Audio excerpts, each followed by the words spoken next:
En esta noche, Señor amado, Padre Celestial, pido, Señor, que así como estaba en esta alabanza, Señor, usa mis manos, Dios, usa mis labios, simplemente como un instrumento, Señor, que sea tu Espíritu Santo guiando mi vida, Dios amado. Saca todo aquello, Señor, que pueda opacar lo que tú quieres hacer, Señor. Dios amado, dispongo mi vida y la de cada uno de mis hermanos, Señor, que nuestros corazones estén dispuestos para que tu presencia y tu Espíritu Santo nos hablen esta noche, en el nombre de Jesús. Amén. Amén.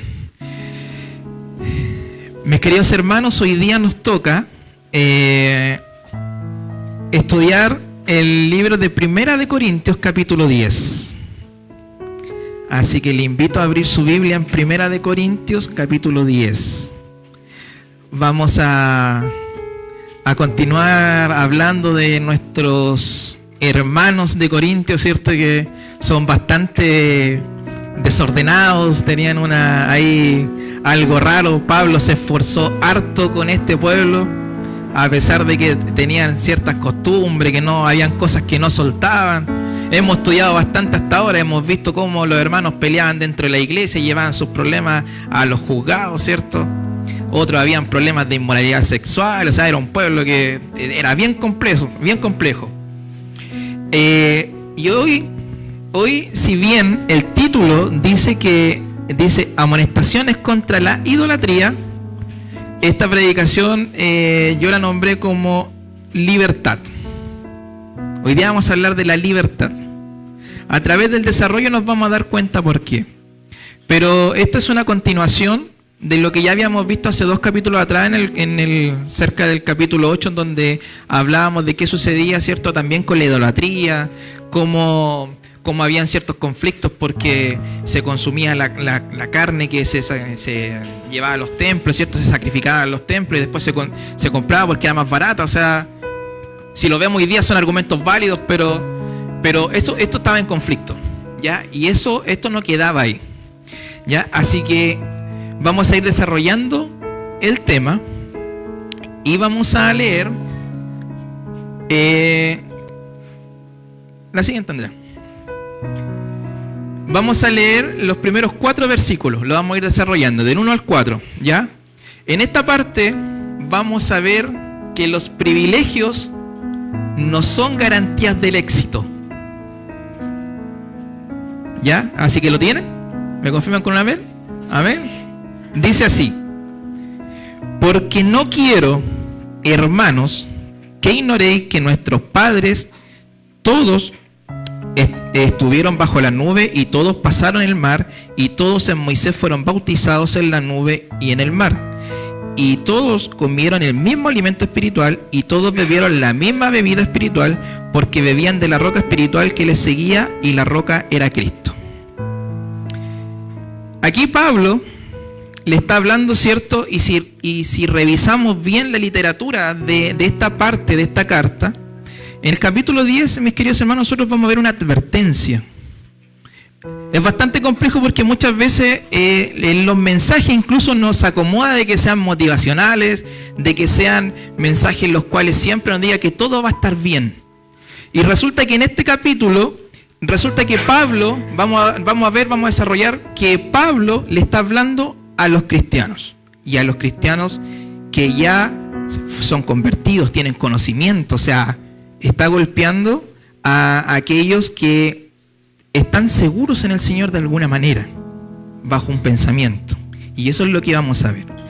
Y Pablo, para llegar a aquellos, les habla, y como vemos en la literatura, dice, primero que nada, porque no quiero, hermanos. Ya nos deja claro el primer versículo a quién le está dirigiendo.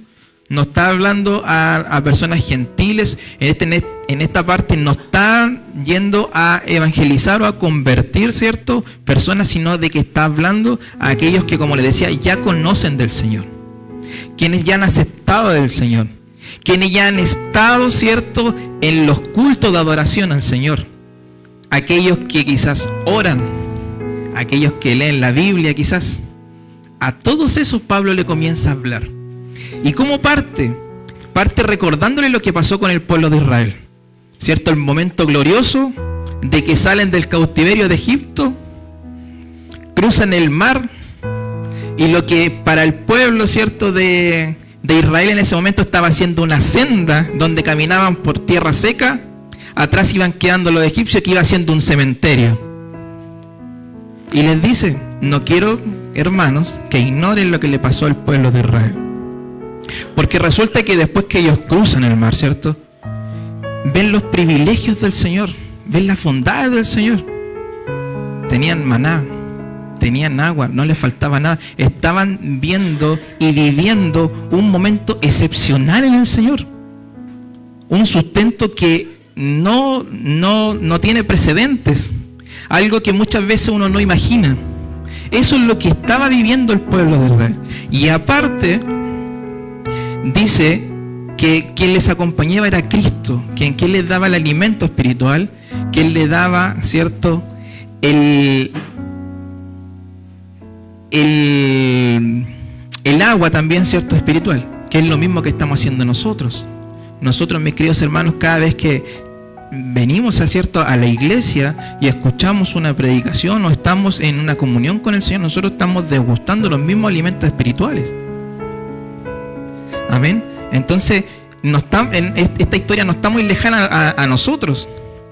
Y resulta que Pablo le empieza a refrescar eso, porque son personas que habían estudiado la palabra y tienen conocimiento y sabían de lo que había sucedido. Y vemos un inicio, como dice aquí, un inicio espectacular para el pueblo de Israel. ¿Ya?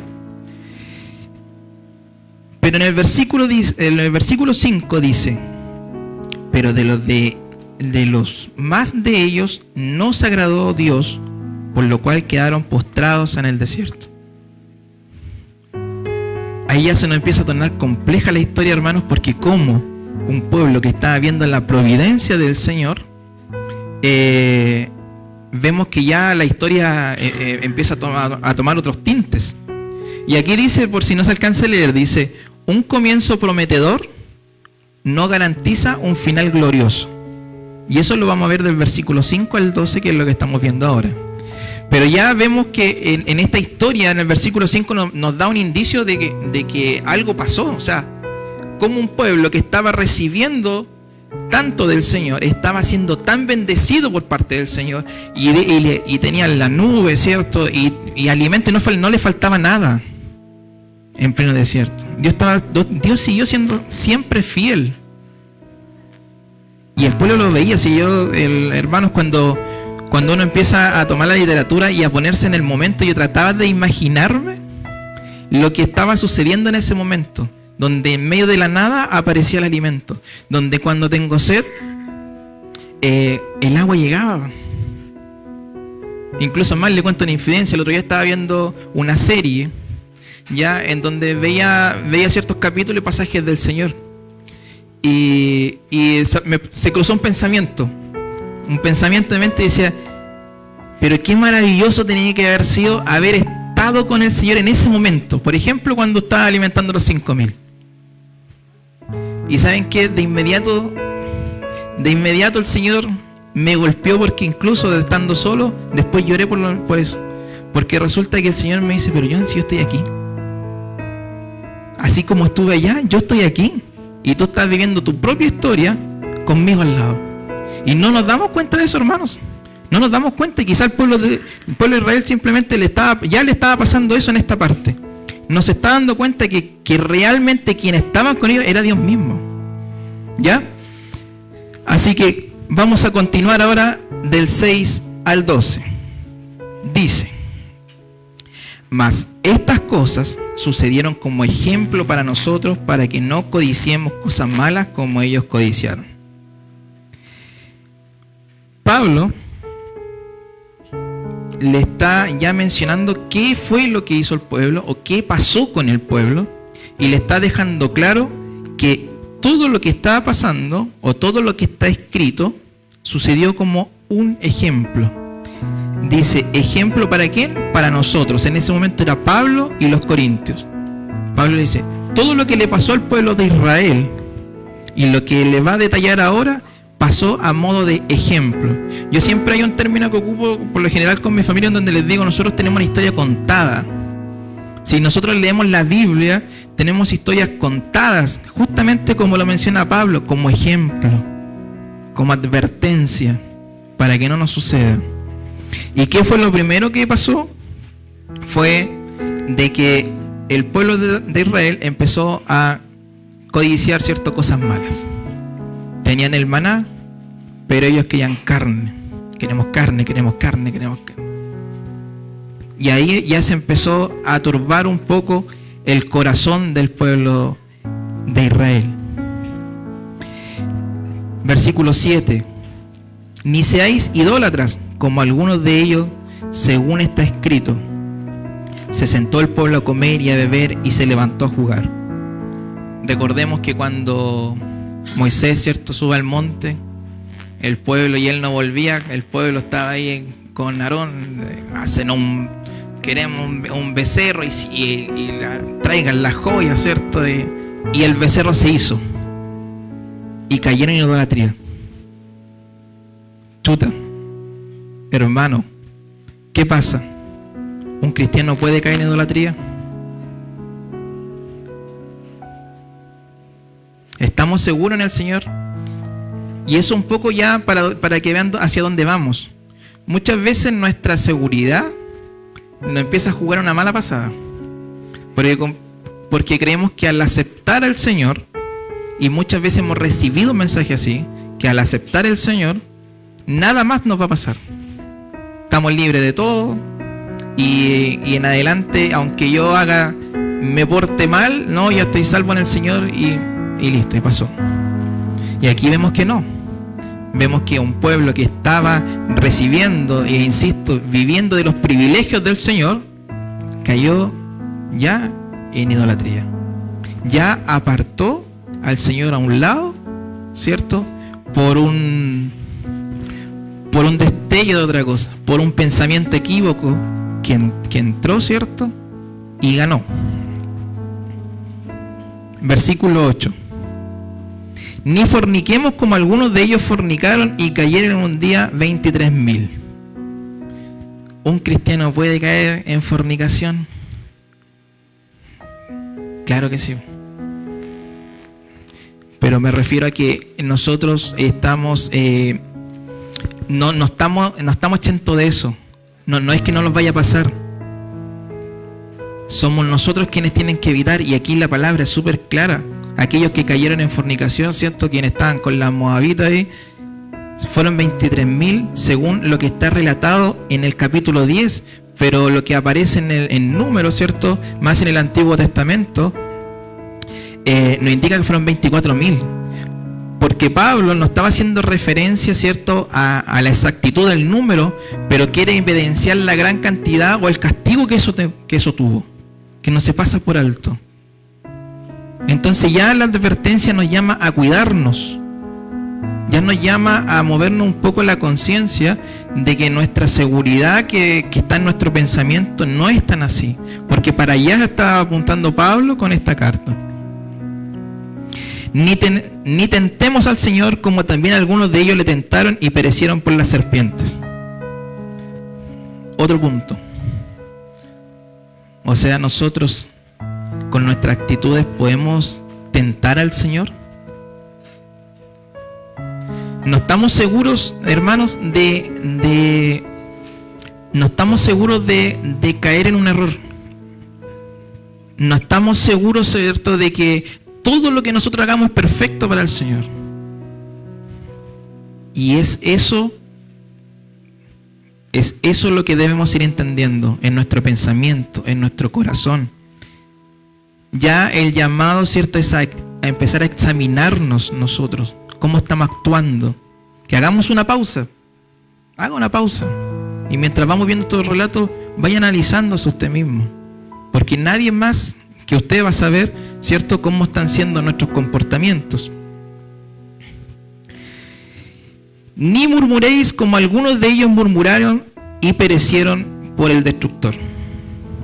¿Cierto? El pueblo de Israel ya después llegó un momento en que estaban murmurando contra Moisés. Mejor no hubiésemos quedado ahí atrás, hubiésemos tenido una muerte digna, hubiésemos muerto de ancianos y no en medio del desierto.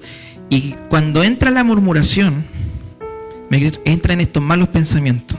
Nuestro corazón se empieza a llenar de otras cosas. Vamos sacando al Señor, vamos sacando al Espíritu Santo y vamos llenando nuestra vasija de otras cosas, los cuales nos hacen pensar equívocamente. Y si Pablo se lo está indicando a los corintios y colocando a los corintios, es porque son pecados graves y que tienen consecuencias. Y eso es lo que nosotros debemos entender de esta advertencia que le está haciendo Pablo a los corintios. Finalmente, en el versículo 12, Pablo le dice, así que, el que piense estar firme, mire que no caiga. Ya aquí más claro, imposible.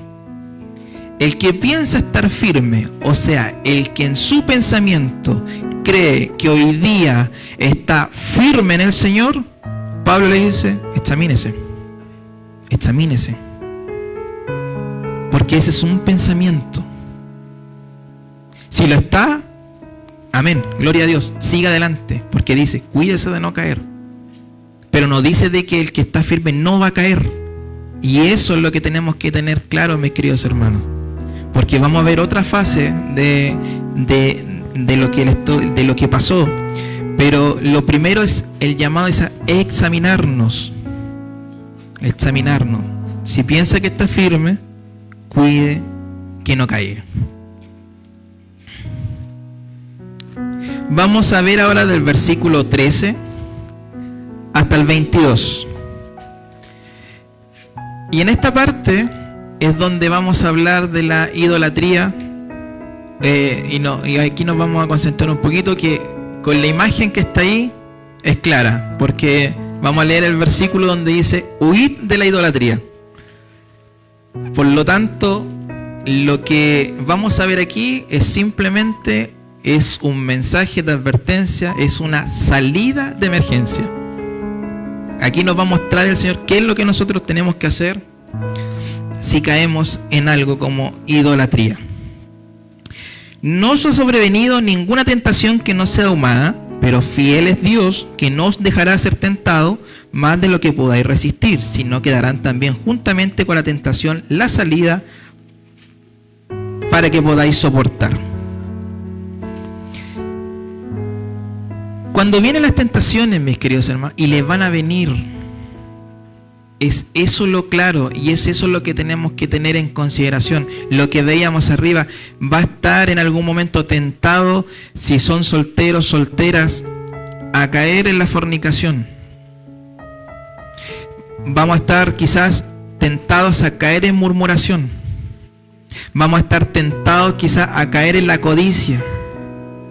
Entonces eso le va a venir, eso es lo que está explicando Pablo a aquellos cristianos que se sienten bastante fieles y a aquellos que tienen conocimiento.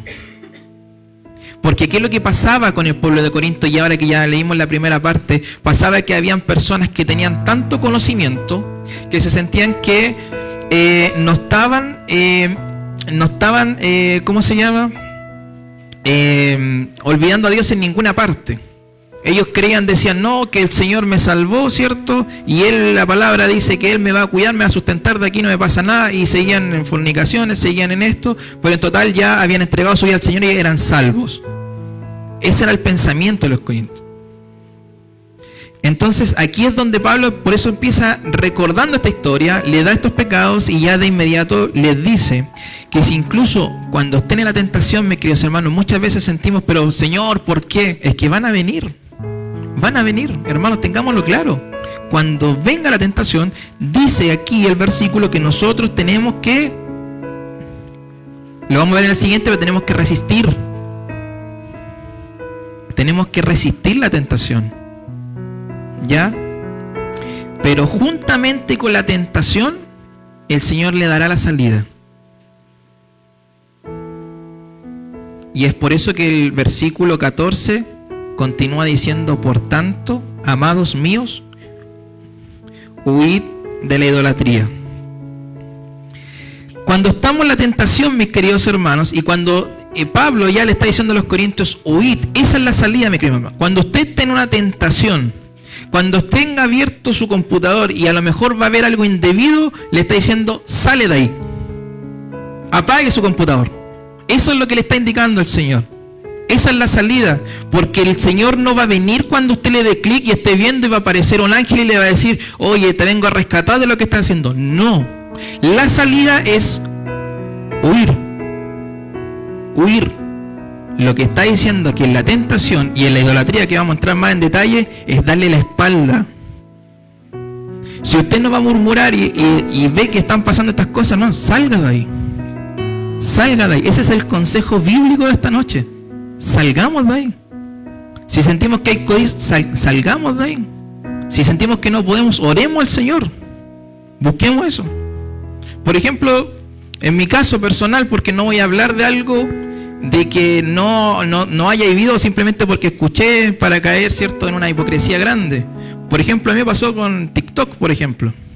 Si bien a lo mejor no estaba viendo cosas que son indebidas, me daba cuenta que invertía mucho tiempo en esa aplicación y sin embargo no era el equivalente a lo que yo leía de la Biblia, por ejemplo. Podía ver 3 horas seguidas TikTok y ya a los 15 minutos de estar leyendo un capítulo ya tenía sueño y no quería seguir. Por ejemplo. Finalmente, antes de esta palabra, ir a la confirmación, desinstalé la aplicación. Si ya me di cuenta que mi carnalidad no podía, y estando ahí cada vez le iba a hacer clic, iba a entrar y era mucho tiempo que invertía, la saqué. ¿Para qué? ¿Para qué dejarlo ahí? Esas son las tentaciones. Pero ahora vamos a la idolatría. Y este es un punto muy importante, hermanos, porque nos vamos a dar cuenta que esto está más vigente que nunca y está más cercano de lo que a nosotros mismos nos puede parecer. Resulta que, ¿qué es idolatría? Idolatría es servir a un ídolo. ¿Qué es un ídolo? Es cualquier cosa o persona, hermano, que le quita el lugar al Señor. Eso debemos tener en cuenta, debemos tener en consideración. Es cualquier cosa, persona, lo que sea, que le quita el lugar al Señor. Entonces, porque nosotros no tengamos bajo nuestras creencias, ¿cierto?, una figura de yeso a la cual nosotros les pasamos las manos o le besamos los pies, porque eso no está acá, no significa que estamos ya, no, yo no soy idólatra, no caigo en eso, no, eso no es para mí, porque hay distintas formas de idolatrar, mis queridos hermanos. Por ejemplo, tomando la misma línea de lo que hoy, por ejemplo, el celular, mis queridos hermanos. Analícese. ¿Cuánto tiempo pasa en una aplicación? ¿Cuánto tiempo comparte con su celular? ¿Cuánto tiempo invierte en ver una serie de varias temporadas? ¿Cuánto tiempo le ora al Señor? ¿Cuánto tiempo lee la Biblia? ¿Es el equivalente el tiempo que invierte en el Señor versus, por ejemplo, el tiempo que pasa con su celular? Un ídolo, porque le está quitando el lugar del Señor. Un ídolo puede ser el deporte. Me puede apasionar tanto un equipo de fútbol que cada vez que resulta que hay un culto o tengo que hacer algo para el Señor, voy para allá y no al Señor. Un ídolo. Una persona. Resulta que amo tanto a mi esposa, pero resulta que ella me dice que me quede ya, bueno, me quedo en la casa y no vengo al culto. Paso a reemplazar el lugar del Señor y pasa a ser un ídolo. Y resulta que no estamos tomando el peso de lo que significa caer en idolatría, mis queridos hermanos. Ha sido un sinfín de cosas. Podríamos empezar a enumerar y nos estamos dando cuenta que los ídolos están en todos lados y en todo momento. Y nosotros tenemos que salir de ahí. No es por nada de que los primeros 3 mandamientos el Señor habla de su lugar. Amarás al Señor, ¿Tendremos dioses ajenos?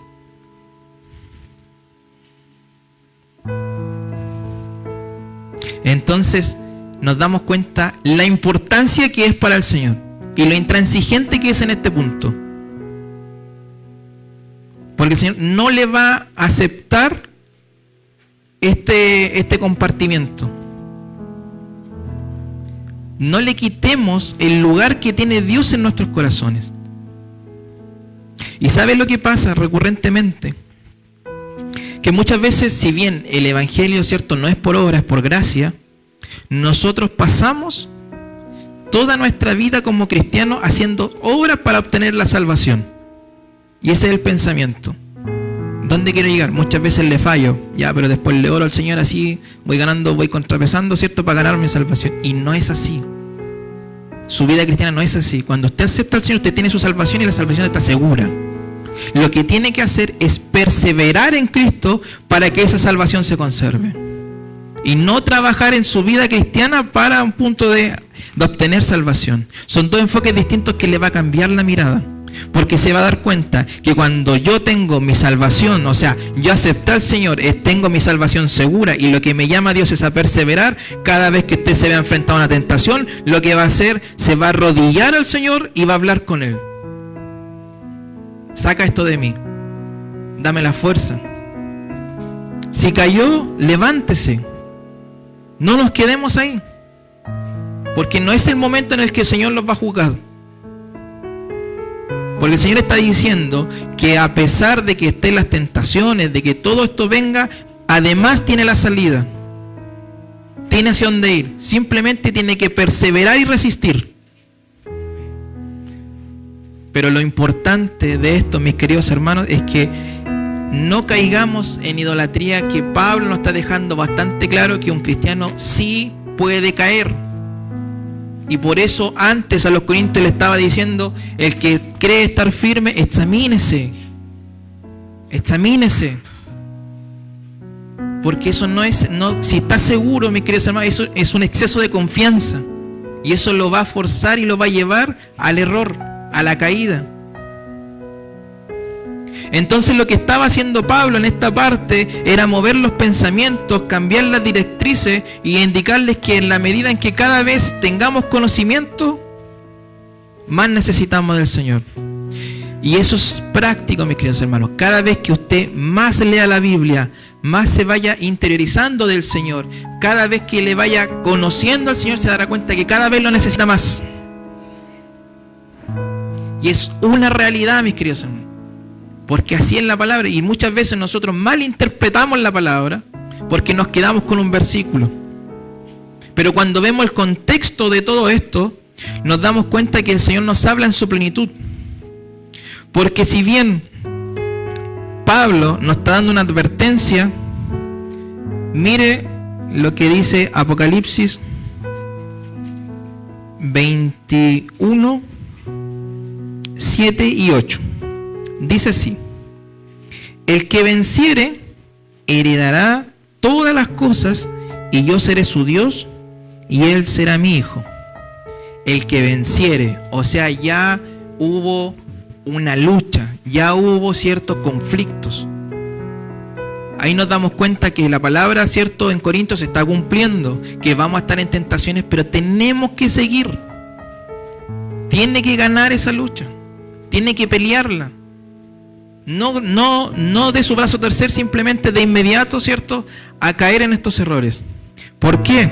Porque en el versículo el versículo 8 dice: pero los cobardes e incrédulos, los abominables y homicidas, los fornicarios y hechiceros, los idólatras y todos los mentirosos tendrán su parte en el lago que arde con fuego y azufre, que es en la muerte segunda.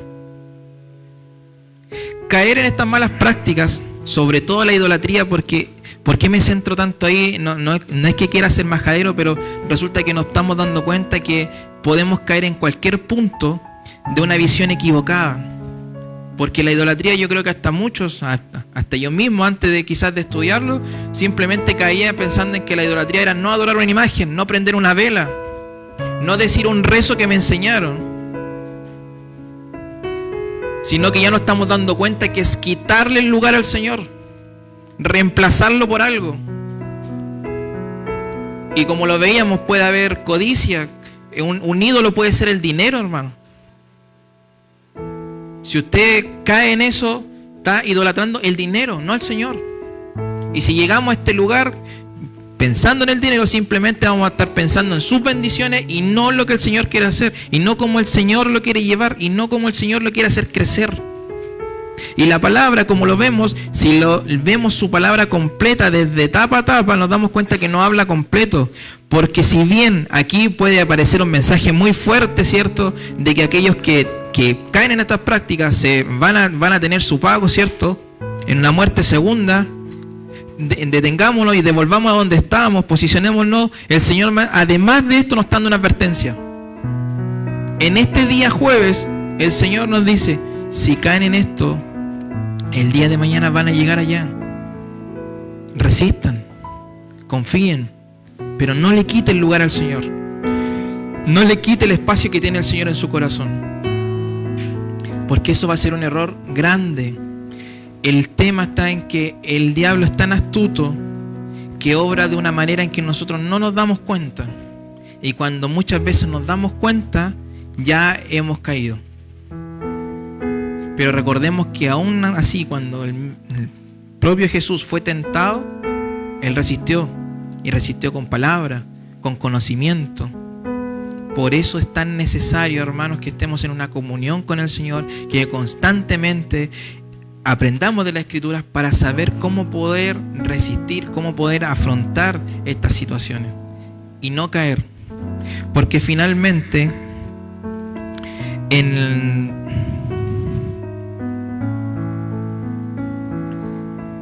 el versículo 11 del capítulo 10 decía esto: y estas cosas les acontecieron como ejemplo, ¿cierto?, al pueblo de Israel, y están escritas para amonestarnos a nosotros. Cuando Pablo dice nosotros, él se está refiriendo a él y el pueblo de Corinto. Pero además, en esta parte del escrito pone: y a quienes han alcanzado los fines de los siglos. ¿Quiénes son? Ahora somos nosotros. Y tenemos estas advertencias escritas para que no nos suceda lo que le pasó al pueblo de Israel, lo que le estaba pasando a Corinto. Y no olvide que usted día tras día también sigue escribiendo una historia. Y es esa historia la que finalmente en algún momento de la vida va a llegar delante del Señor y la van a analizar. Y es esto lo que el Señor nos está hablando, que en su palabra, ¿cierto?, consideremos estas advertencias, estas salidas a lo que nos vamos a enfrentar.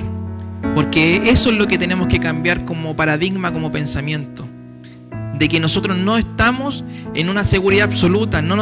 El que nosotros hayamos aceptado al Señor, de que leamos la palabra, de que vengamos a este lugar, de que le adoremos al Señor, nos va a dar inmunidad delante de esto. El Señor nos está diciendo: ojo, que saliendo se van a ver enfrentados a esto. Y es eso lo grandioso que hace el Señor con su palabra. Se van a ver enfrentados, nos está diciendo lo que va a pasar. Pero resistan, no caigan. Cuando esté ahí titubeando, piense en lo que pasó hacia atrás, lo que le pasó a Israel, lo que estaba pasando con Corinto, para que no caiga. Porque después no le va a poder decir: Señor, yo no sabía.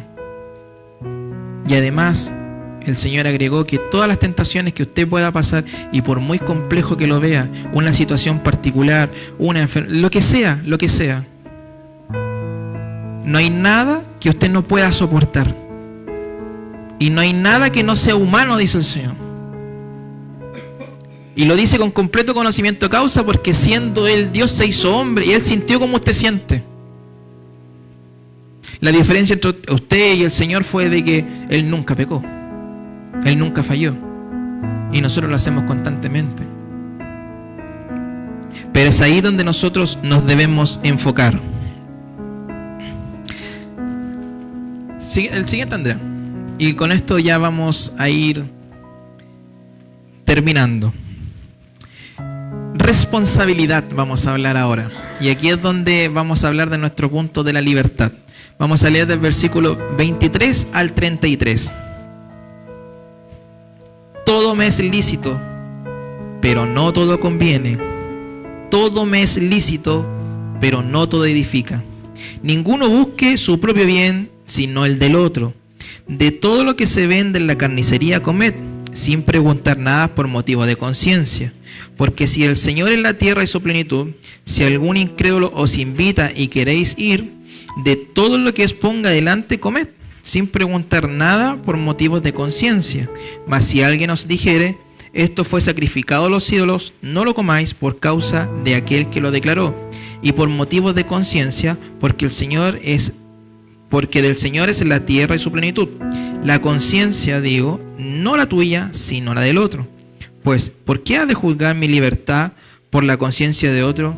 Y si yo con agradecimiento participo, ¿por qué he de ser censurado por aquello que doy gracias? Si, pues, coméis o bebéis o hacéis otra cosa, hacedlo todo para la gloria de Dios.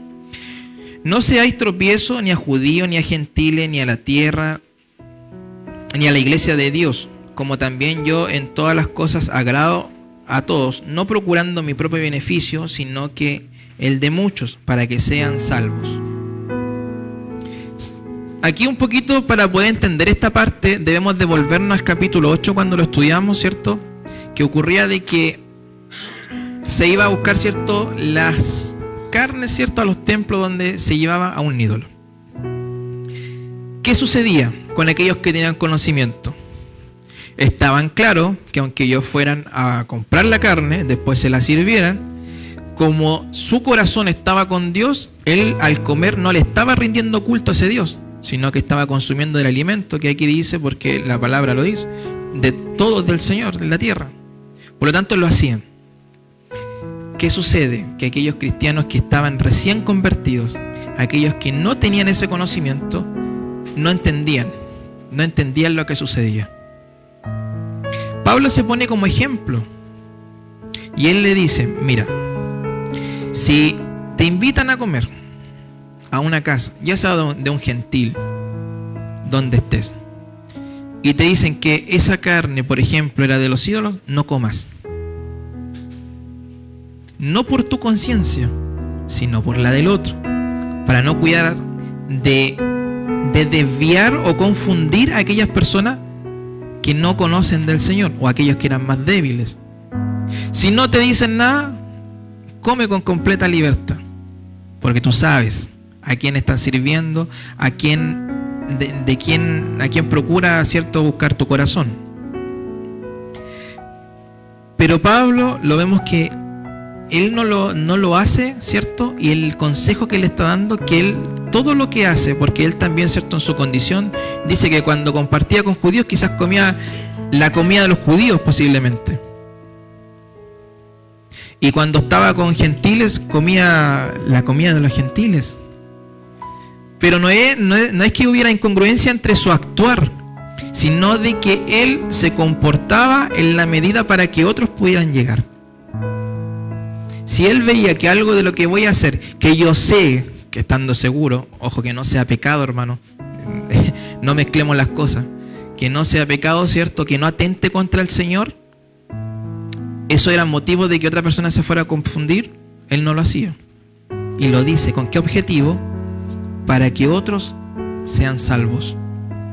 Por lo tanto, la libertad que usted tiene, la libertad que le da el Señor, que era el título de esta predicación, Pablo nos llama a usarla con responsabilidad. Un ejemplo, yo decía, Señor, ¿cómo voy a un ejemplo práctico para que se pueda entender? Porque me gusta dar esos ejemplos prácticos que nos hacen esos mapas mentales que nos dejan bien clarito. Y llegaba a conducir. Cuando yo aprendo a manejar, estoy recién, respeto todas las leyes del tránsito, ¿cierto? Y quizás cuando voy ganando experiencia en el tiempo las sigo respetando, pero quiero que se grafique el ejemplo. Si yo no he estudiado la ley del tránsito, ¿cierto?, y hay un letrerito con una E cruzada que dice no estacionar, no me gano ahí, ¿cierto? Paso de largo, busco otro lugar. Pero después cuando yo empiezo a estudiar la ley de tránsito, me doy cuenta que si yo me paro en ese lugar y no detengo el vehículo y no me bajo, mi vehículo está en marcha, yo no estoy detenido. O sea, no estoy estacionado, perdón, estoy detenido. Y ese no es motivo de infracción a la ley. Ah, ok. Se lo puedo enseñar a mi esposa que estaba recién conduciendo. Mira, ¿sabes qué? Si además, si te controla el carabinero, no puede hacer nada. Ah, ok, ya, listo.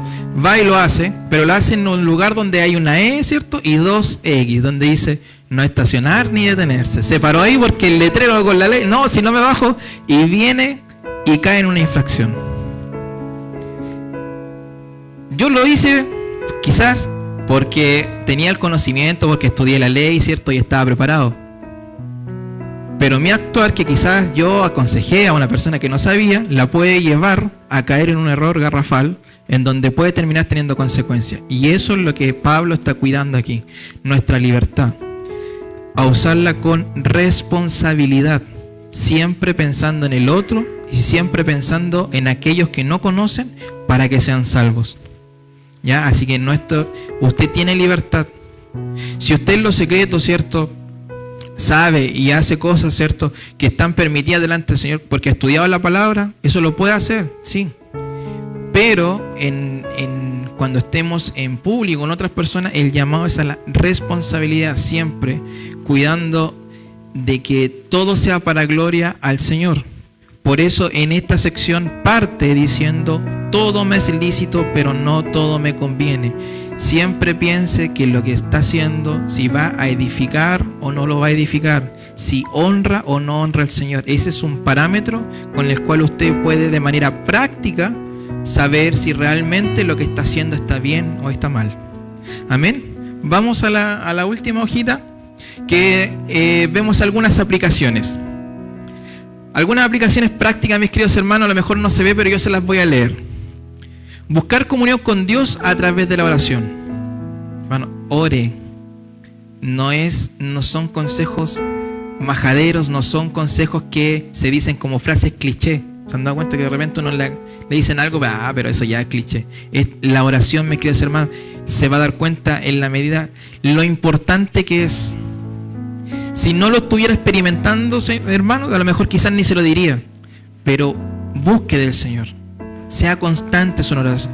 Busque esa comunión con el Señor. ¿Y cómo lo va a lograr? Con oración. Conozca a Dios a través de la lectura de la palabra.